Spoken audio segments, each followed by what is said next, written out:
ketiga menjelaskan alasan memilih dalil. Yang keempat itu menyusun solusi sesuai ajaran Islam. Oke, Ibu jelaskan terlebih dahulu mengenai adab bermedia sosial dalam Islam. Nah, tadi kan kita sudah menjawab pertanyaan-pertanyaan kemarin tadi kan?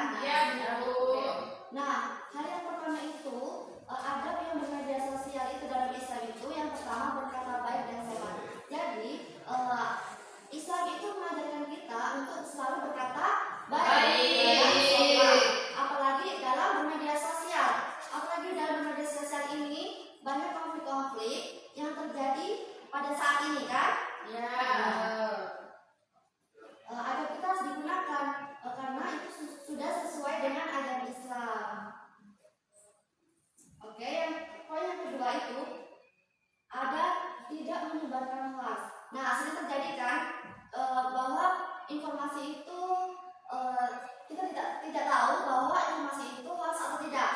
Nah, maka dari itu kita harus mengecek terlebih dahulu. Seperti misalnya Salsabila ini menerima informasi dari Rima Mariati. Nah, si Salsabila ini baru mengetahui informasi itu benar atau tidak. Nah, jadi apa yang kita lakukan dari Salsabila tadi? Harus mengecek kebenarannya. Oke. Terus yang ketiga ini menjaga kehormatan orang lain. Nah, tadi kan kalau kita menyebarkan informasi tanpa kita cek, maka kita dapat merusak kehormatan orang lain. Nah, terjadi fitnah. Ya, maka dari itu kita harus menjaga kehormatan orang lain. Oke, poin yang keempat ini tabayun, yaitu mengecek kebenaran informasi tadi kan. Nah, keempat poin ini kita harus menetapkannya dalam kehidupan sehari-hari. Oke? Paham semua? Ada yang ingin bertanya? Tidak, Bu. Kita langsung ke menganalisis ya. Menganalisis yaitu kita membagi kelompok terlebih dahulu. Nah, alur kerja kelompoknya seperti ini ya. Kita baca dulu kartu kasusnya. Nah, ini kan ada 2 kasus yang Ibu. Oke, Ibu jelaskan dulu ya aturan kerja kelompoknya ya. Ya, Bu. Oke, ini Ibu berdiri ya. Ya, Bu. Nah, di sini kan ada 2 kartu kasus, di mana satu kartu kasusnya ini yaitu berisi tentang kasusnya yang pertama, terus yang kedua ini ada 2 surat. Ada 2 surat, yaitu nantinya kalian akan pilih. Nah, mana yang cocok untuk kasus tersebut?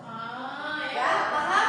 Nah, nanti yang kosong ini, lihat yang kosong ini, nanti kalian isi analisisnya di dalam sini.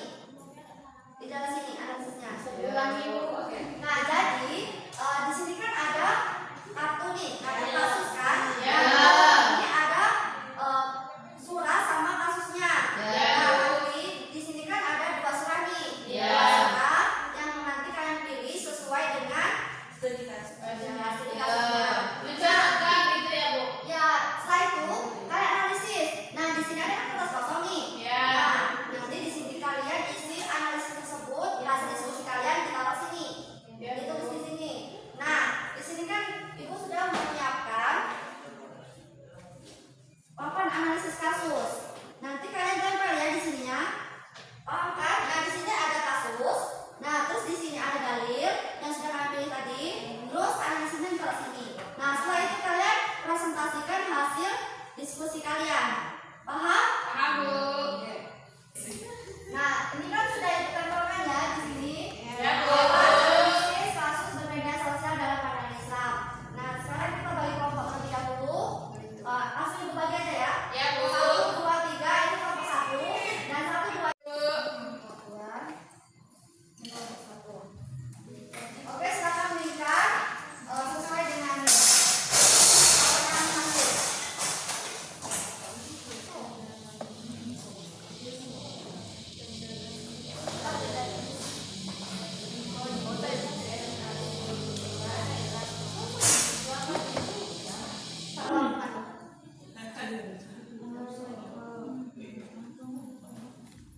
Ini soal Isra ya. Surat Al-Hujurat ayat 6. Itu tuh dari studi kasus tersebut.